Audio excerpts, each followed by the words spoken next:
Clean ইমেজের লোক যদি জাতীয় পার্টিতে যোগদান করে তাহলে তাকে আমরা মনোনয়ন দেবো, দেবো না কেন, অবশ্যই দেবো। আসলে জাতীয় পার্টিটা নির্বাচনমুখী দল। জাতীয় পার্টির যতগুলো পার্লামেন্ট নির্বাচন হয়েছে সব পার্লামেন্ট নির্বাচনে কিন্তু জাতীয় পার্টি অংশগ্রহণ করেছে। শুধু 15ই ফেব্রুয়ারি বাদ দিয়ে আমরা প্রত্যেকটা নির্বাচনে আমরা অংশগ্রহণ করেছি। জাতীয় পার্টি যখন সুস্থ পরিবেশ থাকে তাহলে অবশ্যই জাতীয় পার্টি নির্বাচনে অংশগ্রহণ করবে এবং জাতীয় পার্টি আমাদের সেভাবে প্রস্তুত আছে। আমাদের প্রার্থী আমরা অনেক জায়গায় আমরা চূড়ান্ত করে ফেলেছি, আর কিছু প্রার্থী আমাদের এখনও সিলেকশন বাকি আছে। এখন জেলা কমিটির মতামতের উপরে আমরা সেই প্রার্থীগুলো চূড়ান্ত করব।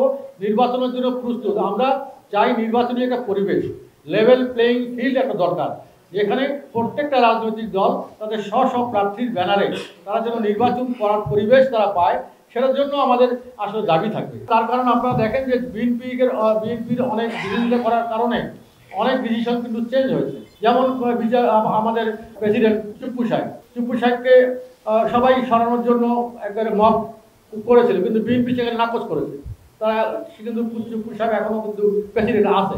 সেই জন্য গণতন্ত্র মনা যে দলগুলো আছে, গণতন্ত্রের স্বার্থে যারা গণতন্ত্রের পক্ষের শক্তি, যারা এই ধরনের মব ভায়োলেন্সে নাই, তাদেরকে বাঁচানোর জন্য তো বিএনপির একটা ভূমিকা থাকতে হবে।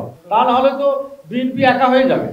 এখন দেখতেছে যে বিএনপি তো আগায় আছে, বিএনপি তো রাষ্ট্রীয় ক্ষমতায় যাবে। এখন তারা দেখতেছে বিএনপিকে এই সময় একটা আঘাত করতে গেলে পিয়ার পদ্ধতিটা বাস্তবায়ন ছাড়া জামাতে ইসলাম নির্বাচনে যাবে না। এটা অজুহাত খুঁজতেছে। এই ধরনের খোলা অজুহাত খুলে তারা বিএনপিকে যদি বিপর্যস্ত করার জন্য, বিপদে ফেলার জন্য তারা যদি নির্বাচন থেকে সরে যায়, তখন তো বিএনপি একা হয়ে যাবে, সেই নির্বাচন তো গ্রহণযোগ্য হবে না।